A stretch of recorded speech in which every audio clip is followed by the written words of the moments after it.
This is the most insane example of how everyone is experiencing completely different social medias at the exact same time.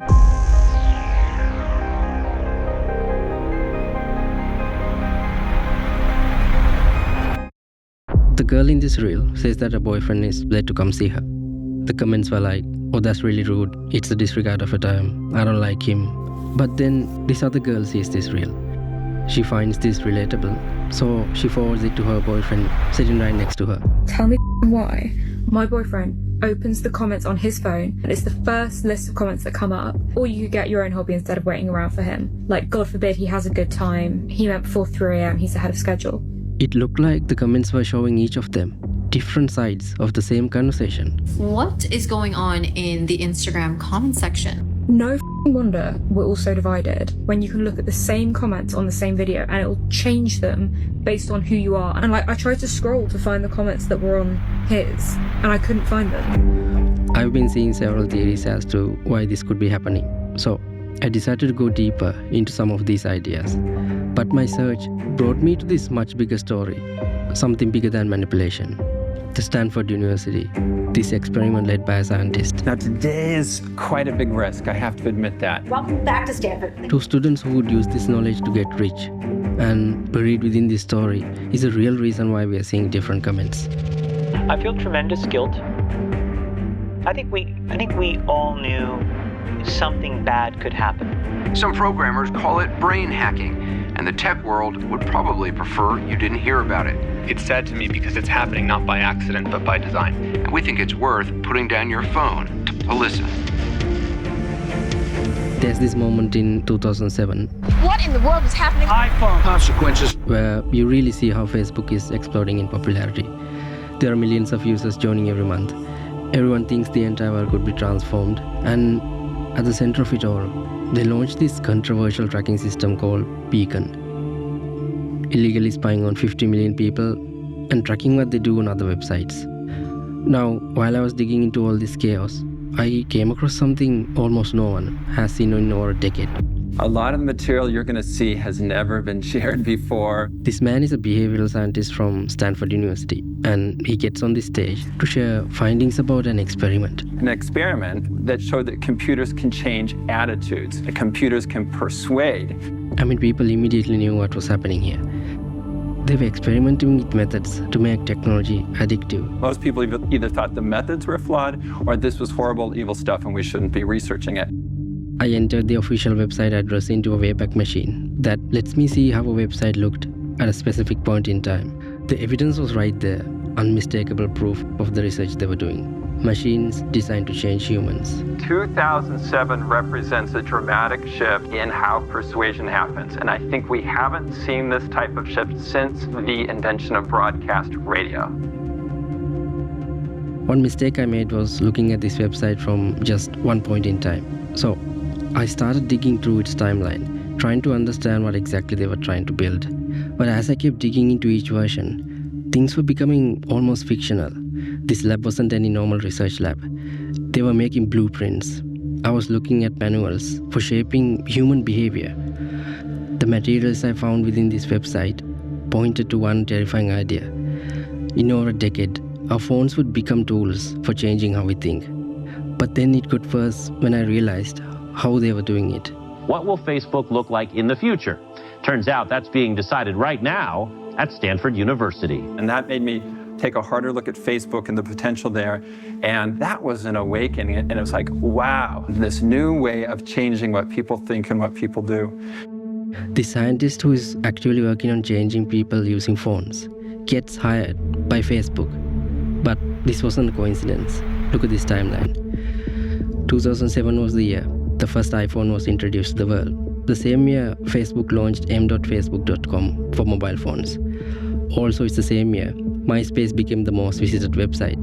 And the same year, LinkedIn reached 10 million users. And right before that, Google acquired YouTube and Twitter was released. The competition was intense and Facebook had to do something big. This is where this behavioral scientist comes into play.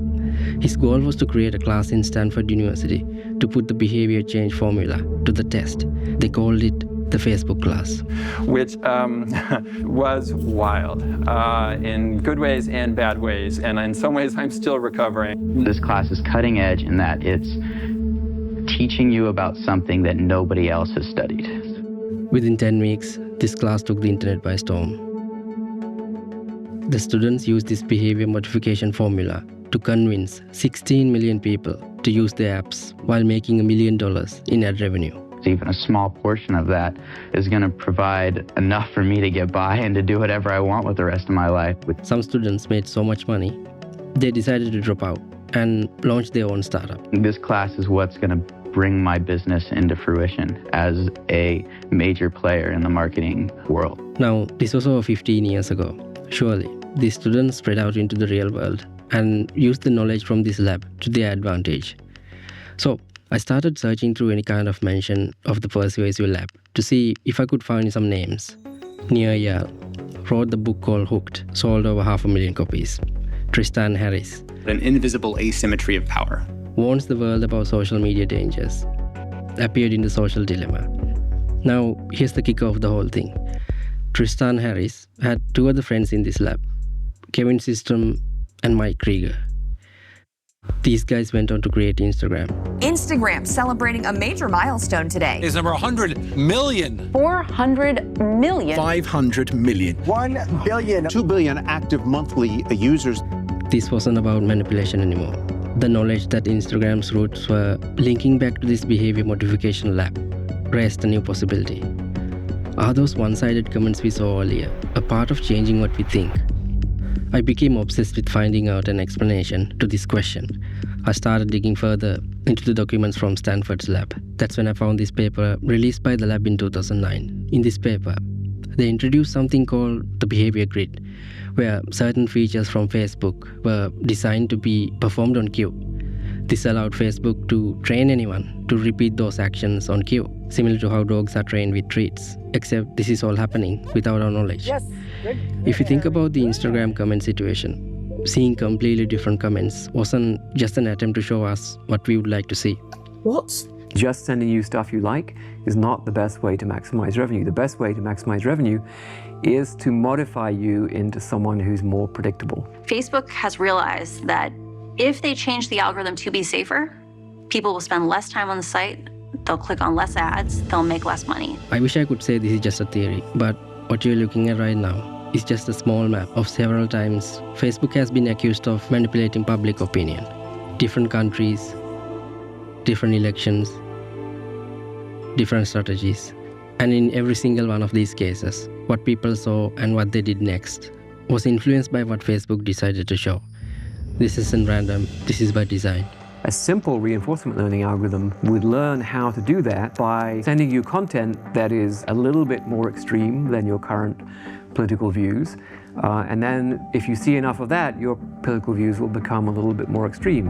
And then this process iterates until you're way at one end or the other end of the spectrum. And then, when you're an extremist, you're very predictable and we can generate more revenue from you. This is where we are right now, a moment in time where these algorithms are engineered to change you into this predictable person.